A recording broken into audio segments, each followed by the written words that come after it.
puedes seguir sosteniendo la actividad económica a costa o de manera complementaria, según lo miremos, del sector privado. Pues depende del país y de la economía. Yo creo que tenemos todos en la cabeza referencias de países donde eso ya ha colapsado, por ejemplo Argentina, un caso muy de actualidad, donde precisamente ha habido cambio político y cambio de política económica, porque esa adicción al endeudamiento público para financiar los planes estatales de redistribución de rentas y también de actividad económica no era sostenible. Y luego tenemos otro caso extremo que podría ser Estados Unidos o incluso Japón, si lo queremos, donde precisamente porque son estados capaces de captar mucho ahorro, mucha financiación interna o externa, en el caso de Japón interna, en el caso de Estados Unidos sobre todo externa, por diversas circunstancias, pues pueden seguir emitiendo deuda y esa deuda la pueden utilizar para financiar déficits públicos muy altos que sostienen la actividad económica, por ejemplo en Estados Unidos durante los últimos 2 años o años. ¿Y eso cómo de sostenible es? Porque al final es como la eterna pregunta que vamos siempre haciéndonos, ¿no? Oye, esto va... ¿Cómo se sale? Bueno, mejor dicho, construyamos. ¿Cómo? Bueno, primero, yo creo que esto liga bastante con este foro, ¿no? y con Bitcoin, porque si Estados Unidos tiene esa capacidad global de captar financiación es precisamente porque el dólar actúa como moneda internacional de reserva y porque no hay una clara alternativa al dólar como moneda internacional o como activo internacional de reserva. Entonces, claro, si un país está en la posición de suministrar al mundo con su activo internacional de reserva y la demanda global de activos internacionales de reserva va creciendo, y es lógico que vaya haciéndolo, y si nos planteamos nosotros cuánta reserva de liquidez tenemos y de qué depende la reserva de liquidez que tenemos, pues depende de nuestro patrimonio, depende de nuestra renta, depende de nuestra incertidumbre, de muchas variables. Pero desde luego, cuanto más ricos somos o más ingresos tenemos, en términos absolutos, relativos quizá no, pero desde luego absolutos sí, mayor cantidad de dinero, de liquidez queremos tener. Pues bueno, el mundo se va volviendo más rico y por tanto necesita mayores reservas en términos absolutos de liquidez. ¿Quién suministra esas reservas de liquidez? Pues hasta ahora, y no sé si me preguntas luego por ahí, pero hasta el año 2022 de manera muy clara, Estados Unidos y en menor medida la eurozona. A partir del año 2022 es verdad que ha habido un cierto quiebre de la confianza hacia el dólar y hacia el euro en cierta parte del mundo, a raíz de las confiscaciones de los activos en dólares y en euros contra el Banco Central de Rusia, pero bueno, en la parte occidental del mundo sigue siendo sin duda alguna dólares y euros. Y claro, si tú suministras esa moneda al resto del mundo y la demanda de esa moneda va creciendo, pues mientras tú no desbordes la emisión de deuda por encima del crecimiento regular de la demanda de dinero, lo podrás seguir financiando. Ahora, que puedas seguir financiándolo no significa que debas seguir haciéndolo, que sea positivo, que genere un retorno positivo para la economía o que no conlleve riesgos de cara al futuro, desde luego. Claro, pero ¿qué nos dice un poco la teoría económica sobre esos momentos, ¿no? Porque incluso estaba pensando, ¿no? Y yo digo, ostras, que al final el dólar sigue siendo la reserva y seguirá siendo, porque cuando ¿no? se montaron los BRICS parecía que aquello tenía que, ¿no? Pues iban a utilizar el oro, incluso, ¿no? Lo que está diciendo, esta acumulación de oro por bancos centrales, pero luego veo el mundo cripto que tan descentralizados éramos y acabamos con stablecoins pegadas al dólar, ¿no? O sea, enchufando dólares como locos. Igual estamos ayudando a que el dólar sigue siendo. Claro, es que a ver, la reserva de valor, sobre todo si queremos que sea estabilidad, digamos, en el espacio entre personas y en el tiempo, es referenciada a los precios del resto de la economía. Si expresamos los precios en euros o en dólares, obviamente la moneda va a seguir siendo el euro o el dólar, porque Bitcoin, por ejemplo, puede ser una reserva de valor, pero frente, o sea, no una reserva general o universal de valor en todo contexto, sino frente a ciertos contextos o contingencias que te puede interesar mucho estar protegido frente a ellas, una especie de seguro frente a catástrofes, pero que no es la reserva típica de liquidez de meto saco liquidez.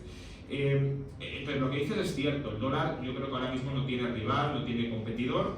Es verdad que hay estados interesados en que haya una alternativa al dólar, precisamente por lo que sucedió en el año 2022. Pensemos que hoy geopolíticamente, si tú eres un estado no alineado con los Estados Unidos o un estado que crees que puedes llegar a tener conflictos con los Estados Unidos, conflictos serios, es difícil que confíes en el dólar dados los antecedentes.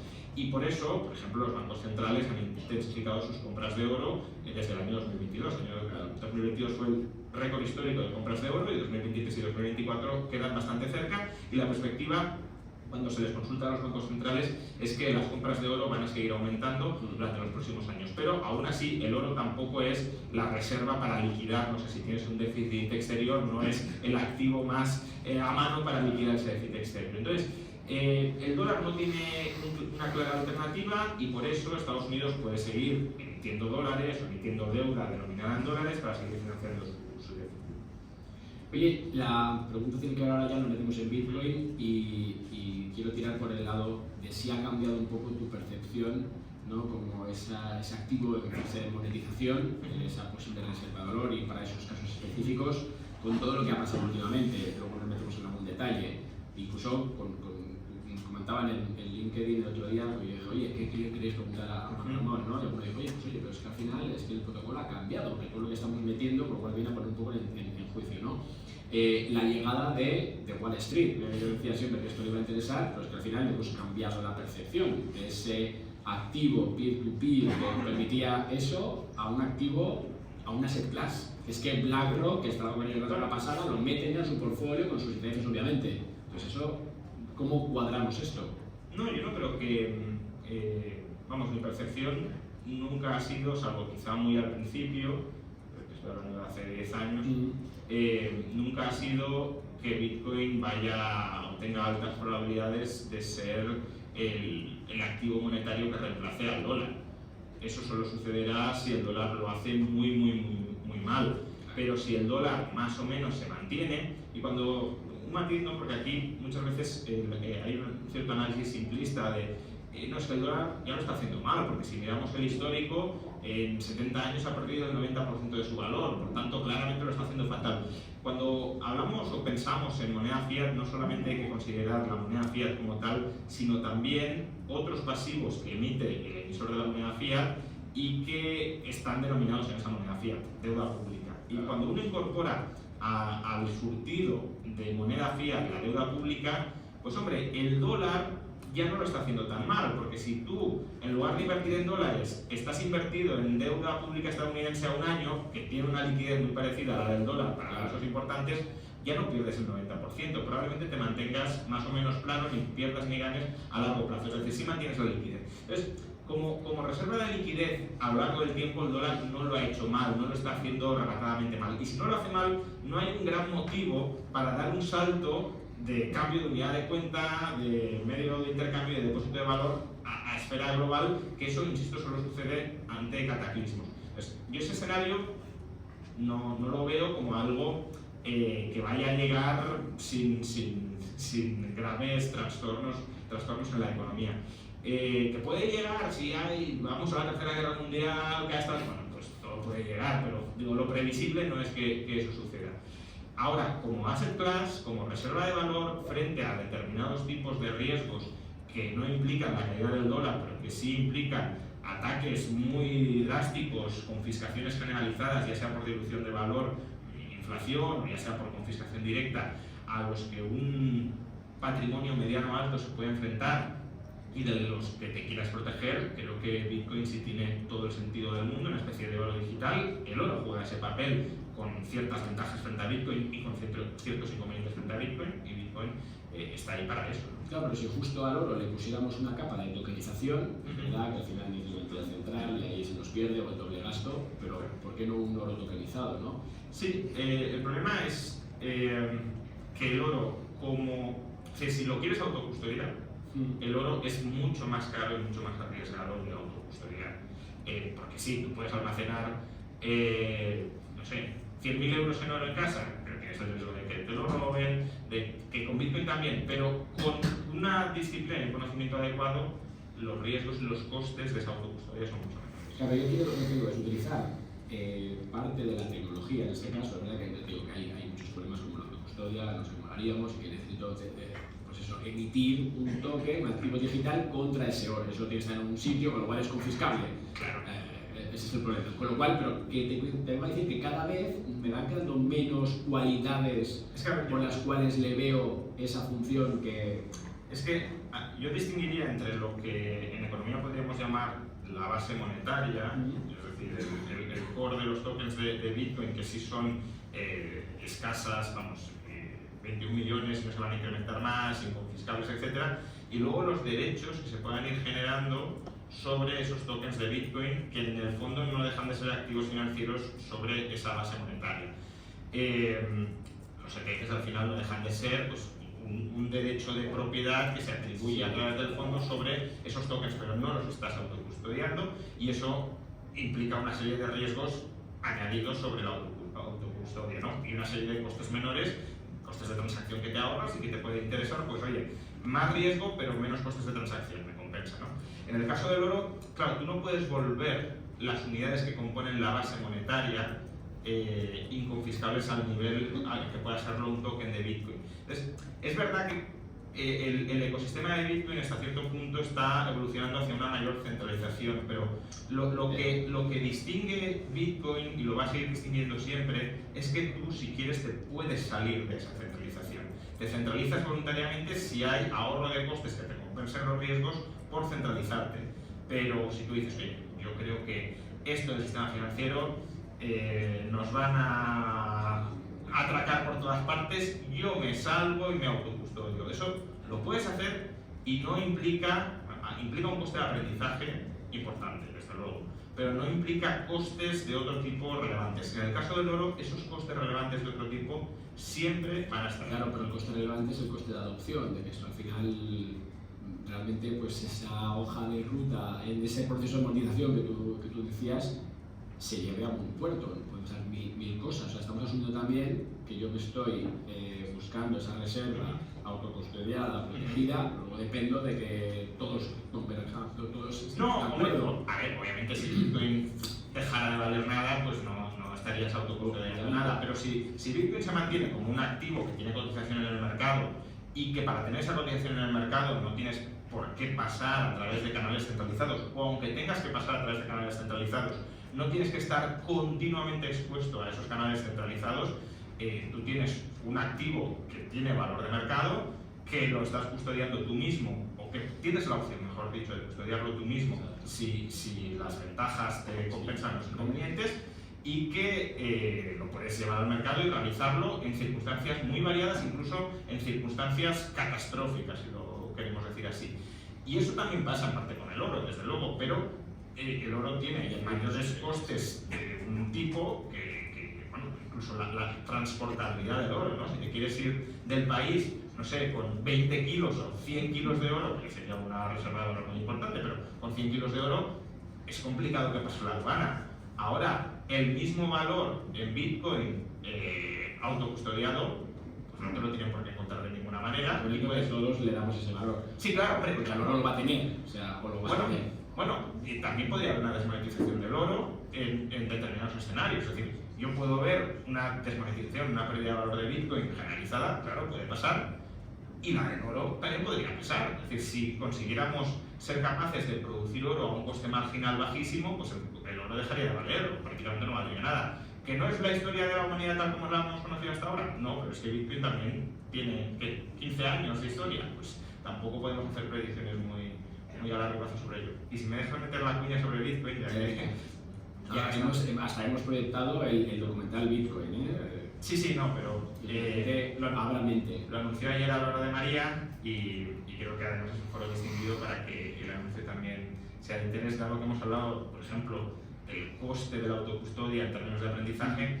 La Universidad de las Hespérides, de la cual tengo el honor de ser decano, acaba de lanzar el primer posgrado universitario especializado en Bitcoin, dirigido por Álvaro de María y con profesores, pues, por ejemplo, Daniel Díez, que acaba de estar aquí, está entre el profesorado. O sea que si os interesa aprender más en detalle sobre Bitcoin... No, y que más que la parte comercial, que está bien, pero es la parte de ver cómo esto se va abriendo cada vez más. Es decir, que tú y yo hablábamos hace 6 años, estamos casi luchando, tenemos vehículos, tenemos formación, está en el CFA, en la universidad, además no con vocación,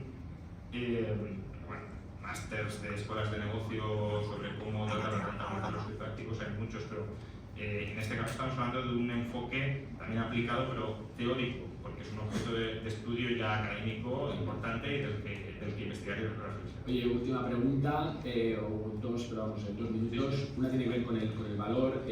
Muchas veces estamos diciendo esto, ¿no? Antes estaba Román de AIG por aquí, dice, oye, no, esto es un bien escaso. Y a mí jugar con este tema de oferta y demanda no sé si me gusta, ¿no? Porque al final que un valor esté en función de la oferta me deja muchas dudas sobre el lado de la demanda. A ver, obviamente el valor depende de oferta y de demanda. Eso es incuestionable. Hasta un punto dado, pero no podemos fundamentar una expectativa en base a que esa oferta es fija. No solo, pero desde luego sí puede ser un elemento importante. O sea, solo eso obviamente no lo va a determinar. Tú puedes tener algo cuya oferta sea totalmente lineal y tenga valor. Pero es verdad que los seres humanos buscamos reservas de valor, reservas de liquidez, y que una forma en la que el valor se pierde a lo largo del tiempo es por dilución de la cantidad. Entonces, que sepas que existe algo cuya oferta es imposible política o materialmente que se incremente, ya de alguna manera te puede alinear la expectativa de que pues eso puede ser un candidato a reserva de valor a lo largo del tiempo. Y por tanto, si además tiene otras propiedades que lo vuelven, por ejemplo, inconfiscable, y además empieza a estructurar una red de oferta y de demanda alrededor de ese activo, entra en el mercado, adquiere valor en el mercado, sostiene ese valor en el mercado durante años, pues sí, yo creo que tienes muchas cualidades y muchas razones para que la demanda como reserva de valor de ese activo se mantenga. No como dinero, ¿no? Claro, es que es distinto. El dinero es reserva de valor, pero no todas las reservas de valor son dinero. Entonces, para que esa reserva de valor, que puede ser Bitcoin, sea dinero, tiene que ser una reserva de valor con cualidades adicionales que de momento no tiene. Por ejemplo, una mucho mayor estabilidad de su valor a lo largo del tiempo y una convergencia de expectativas simultáneas sobre cuál es el valor hoy de Bitcoin. Y eso es algo que muy pocos activos tienen, y de hecho los pocos que lo tienen son activos monetarios. Si hoy quisiéramos vender una enorme cantidad de unidades de Bitcoin, probablemente debamos bajar algo el precio, y si queremos comprar muchas tenemos que subir el precio. Y ese spread entre el precio pedido y el precio ofrecido, que se incrementa con la cantidad transada, es lo que al final te permite palpar si un activo se acerca más a la categoría de dinero o de no. Si no tienes por qué ampliar mucho su spread, sino que su spread es reducido y se mantiene reducido, entonces es un activo que se acerca al dinero. Si no, no se acerca. Venga, estamos en tiempo, solo tengo dos. Una, estas aquí ya las de hecho a correr. Uno de los temas que dábamos en LinkedIn era, oye, pero ¿qué pasa al final si esos incentivos que solo se mantienen Bitcoin con B, el protocolo activo, pues ahora cuando ya se dejen de minar ya no existen, ¿no? ¿Cómo vamos a tratar con eso? Que si tenemos aquí un activo que no sabemos el valor y nos falla claro. la infraestructura. Sí, efectivamente, esa es una incógnita en el sentido de hay razones para pensar que se podrá mantener a través de las comisiones de los mineros. Actualmente se mantiene como una especie, si lo queremos, de impuesto que pagan todos los usuarios de Bitcoin para financiar la red, que es la emisión de nuevas Bitcoin y por tanto la distribución en pequeña escala de su valor, pero efectivamente cuando dejen de crearse nuevas unidades, pues habrá que pagarlo individualizadamente. Y ahí pues hay un conflicto entre beneficio privado y beneficio social, si lo quieres, ¿no? El pago de una comisión a un minero no solo conllevará un beneficio privado para el que la paga porque querrá inscribir la transacción en el blockchain y que quede ya afianzada, sino que también conlleva una externalidad positiva sobre el resto de usuarios de la red, porque precisamente cuando cada usuario privado va pagando sostiene la red, pero a lo mejor hay una infraprovisión de esos pagos para sostener la red, y puede haber más interesados en sostenerla de los que paguen, y ahí tenemos el típico problema de bienes públicos que se puede llegar a dar. No digo que se tenga por qué dar, porque el mercado muchas veces sí suministra soluciones a los problemas de bienes públicos, pero no siempre. Entonces puede suceder, por supuesto. Oye, para acabar, ya sí que el minuto de oro, les he preguntado a todos, ¿no? ¿Y ahora qué? ¿No? Hemos hablado aquí de deuda, hemos hablado de Bitcoin, sí o no, reserva. ¿Cómo lo ves? ¿Qué hacemos? ¿Cómo nos protegemos o no a lo que viene con esas alternativas que tenemos en los activos digitales, o en Bitcoin en concreto? Bueno, yo creo que hay que tratar de interpretar siempre con cautela y con la dificultad que ello acarrea la coyuntura económica o el contexto económico en el que nos movemos, y hay que tener presente que en cada coyuntura o en cada contexto habrá activos que lo hagan bien o incluso muy bien y habrá activos que lo hagan mal. Esta es un poco la lógica de la cartera permanente, ¿no? De la teoría de la cartera permanente, pero más allá de si esta teoría nos encaja o no, eso es así. Es decir, en momentos de crisis económica inflacionista tienes activos que lo hacen bien, por ejemplo el oro, o potencialmente quizá ahora Bitcoin. En momentos de expansión inflacionista hay activos que lo hacen bien, como puede ser la bolsa. En momentos de depresión deflacionista tienes activos que lo hacen bien, el dinero, la renta fija. Entonces, en cada tipo de coyuntura siempre habrá oportunidades y al mismo tiempo habrá activos de los que huir porque lo van a hacer muy mal. Y la cuestión es, también ajustándolo a tu propio momento vital y a tus propias necesidades financieras, tratar de componer tu cartera en función de cómo entiendas que va a suceder. Porque, ¿qué nos dice el oro en máximos? Bueno, lo que nos está diciendo, lo que nos está diciendo el oro en máximos es, primero hay un elemento económico y es el oro tiende a hacerlo bien en momentos de tipos de interés reales negativos, y claro, si la inflación está bajando y los tipos de interés nominales como consecuencia se espera que sigan bajando, pues o nos acercamos a tipos reales negativos o al menos no a tipos reales positivos, porque hasta ahora los hemos tenido tipos reales positivos con expectativas de inflación, no con inflación mensual, precisamente porque los bancos decían, para doblegar la inflación necesitamos tipos reales positivos. Bueno, parece que esa era de tipos reales positivos está llegando a su fin y eso impulsa la demanda de oro. Y el otro es el motivo geopolítico del que hemos hablado, que las cuentas de los bancos centrales se mantienen fuertes y se van a seguir manteniendo fuertes porque hay una parte del mundo que, si bien no puede desconectarse totalmente del dólar porque es imposible, sí está constituyendo su reserva de liquidez no en dólares por lo que pueda pasar al no estar alineado con Estados Unidos. Juan Ramón, muchísimas gracias. Un placer.